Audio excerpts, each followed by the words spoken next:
BTP, Big Business Technology for Small Business. Good morning, it's Michael from BTP here. How are you today? Here in South Australia yesterday, what a hot one. Well, we almost hit 48 degrees here where we are. That's in Celsius, or 120, almost hit like, I don't know, 120-ish Fahrenheit, quite warm. The reason for today's Facebook Live message is to talk about something a little bit geeky, but something that may affect you. Let's talk about airflow, temperatures, air short circuits, things like that. Things that people don't think about with servers. They hear the fans arc up, they don't know what they're on about, but these things happen with servers. On a 48-degree day, do you need to have an air conditioner above your server or with your server cranking out at a low 16 degrees? No, you don't. Lots of server rooms I've seen in the past are super cooled. You need to put a jumper on even on a hot day because, yeah, they're at 16 degrees. What a load of waste of power. Seriously, they don't need to be. Now, going back 10 years or so, most circuit boards in computers, you put in little daughter boards, most of them could only handle up to about 35 degrees. If the inside ambient air and around it was 35 degrees or more, it could crash. There could be problems with it. Now we've got heat sinks and fans and things on them, and they're less likely to crash. But some of the things people need to think about.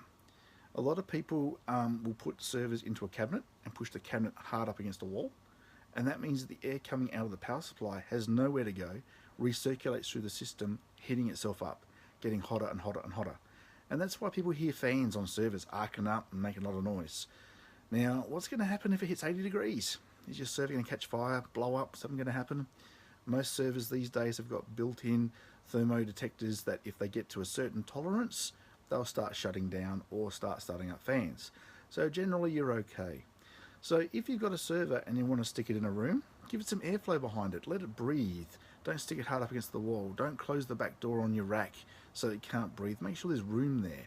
It needs to be sucking in cool air from somewhere, and that's where your air short circuit comes from. If you're using fans and things like that and vents and all the rest of it, you don't want to be bringing air in from multiple locations. You want to bring air in from one location, let it waft through the equipment and out to another location. Two fans that are opposing and bringing air in and facing and fit against each other will create an air stall or an air short circuit, and the air won't move. And your server will overheat, or your workstation, your gamer machine, whatever you're using may overheat. These gamers who go and stick huge fans on their machines often forget that the air has to come in, the air has to go out. Not that the air comes in from both sides and fights with each other and causes no air movement in the middle, because equally based fans. So you need to have air cooling, yes. You need to have heat sinks, yes. You need to keep things cool, yes, but does it need to be 16 degrees? Well, most split systems in server rooms that I see, it's a combination of an air vent in the door to let fresh air in. It's recirculating air at around about 23 to 26 degrees. Doesn't need to be much cooler than that. It will survive. If it gets too hot in that room, you got a power failure, the UPS kicks in, all the air conditioners turn off. If it gets to 40, 50 degrees in that room, the server may shut itself down and you may need to bring it back up. It hasn't done any damage. It's self-sacrificed its uptime by turning itself off. So yes, this affects servers. It affects phone systems. It affects your home computer. If it's a hot day, expect the fan to crank up and try and move some air through. Expect all these things to happen. Try and keep your house at a livable temperature for you, and it's probably a livable temperature for your computer. So don't try and stand underneath a super cool fan or anything like that, unless you're a gamer and you're overclocking and you're trying to make your computer go faster and you're using nitrogen cooling and stuff like that to make it go really quick. If you're doing all the normal things, then your normal comfortable temperature for you is normally okay for your computer. If you can create an air vent into the room it's in and an air vent out of the room, maybe one at the bottom, one at the top, hot air rises, and a fan in between to pull it through, that's fantastic.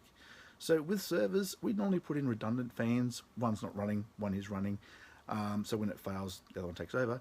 So you've only got one set of fans in there working at any one time. It pulls air from the front through the machine out the back. Hot air rises out of the cabinet and away it goes because it's not up against a wall. When we go into small little rooms, no bigger than a, I don't know, toilet cubicle, that kind of thing, quite often there is a air conditioner of some description in there. And no, it's not set to 16, it's set to 22 to 25, 26 degrees. Normally we make sure that as long as someone's maintaining the air conditioner and changing the filters, getting the dust out of it, keeping it all good, your server's fine. Don't have to worry about it.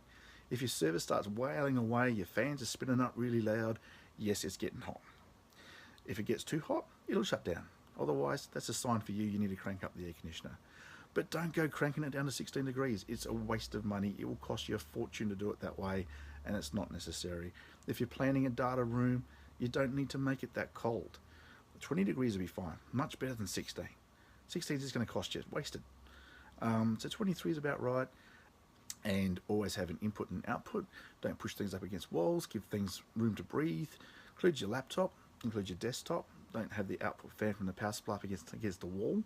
Normally you can't anyway, you've got power cables coming out the back. But try and let some airflow around it. Don't stack your books and photos and things around the computer, stopping airflow. It needs to breathe. If your office is closed over a weekend and you're leaving computers running, then make sure there's some sort of airflow through that building and you're all good. So like I said, a little bit geeky, airflow, air short circuits, fans, temperatures, tolerances, but you'll need to be aware of it, especially on a 48-degree day. That was a shocker yesterday. Anyway, that's all from me today. Enjoy a cup of coffee, and until next time, have a great one.